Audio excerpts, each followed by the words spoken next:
జలఘటాదులందు చంద్రసూర్యాదులు కానబడుచు గాలి కదలు భంగి ఆత్మకర్మ నిర్మితాంగంబులను ప్రాణి కదలుతుండురాగ కలితుడగుచూ. ఒక కొండ పట్టుకొచ్చాడు ఒక ఆయన. ఆ కొండ నిండా నీరు పోశాడు. ఈ కొండని ఆరు బయట పెట్టాడు. కొంతమంది పిల్లల్ని పిలిచాడు.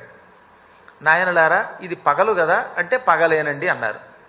ఇదేమిటి అని అడిగితే కొండండి, కొండలో నీళ్ళండి అన్నారు. కాసేపు ఉన్నాక సూర్యుడు ఉదయించగానే సూర్యుడి యొక్క ప్రతిబింబం అందులో కనపడింది. వెంటనే ఈ పిల్లల్ని ఇందులో ఏముంది అని అడిగితే ఒక పిల్లాన్ని పిలిచి అడిగట, నాయనా పిల్లవాడా ఇందులో ఏముందంటే, అబ్బో సూర్యుడు కనపడ్డాడండి అన్నట్ట. సూర్యుడు ఉన్నాడండి కొండలో అన్నట్ట. పక్కవాడిని పిలిచాడు, ఎరా ఇందులో సూర్యుడు ఉన్నాడంటే, సూర్యుడు ఇందులో ఎందుకు ఉంటాడండి, సూర్యుడు ఆకాశంలో ఆయన ప్రతిబింబం అండి అన్నట్ట. ఇప్పుడు ఆయన ఏం చేశాడు, ఆ కొండని ఇలా ఊపాడు.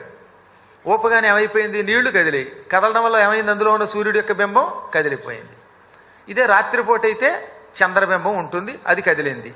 ఇప్పుడు ఒక పిల్లవాడిని పిలిచాడు, ఓ సామాన్యుడిని. నాయన ఏం జరిగిందంటే, అమ్మా ఈ నీళ్లలోనండి పగలు సూర్యుడు కదిలాడండి, రాత్రి చంద్రుడు కదులుతున్నాడండి, సూర్యుడు చంద్రుడు భలే కదులుతున్నారండి అన్నట్ట.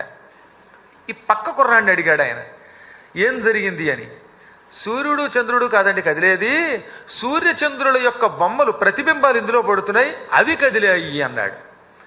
ఎంతకంటే ఇంకొంచెం జ్ఞానం కలిగిన పక్కవాడిని పిలిచి, ఎరా ఒకడేమో సూర్యుడు చంద్రుడు కదిలాడంటాడు, ఒకడు సూర్యచంద్రుల ప్రతిబింబాలు అంటున్నాడు, నువ్వేం చెబుతావంటే సూర్యుడు కదలలేదు చంద్రుడు కదల్లా, వాళ్ళ ప్రతిబింబాలు కదలలేదు, కదులుతున్నది నీరండి అన్నాడు.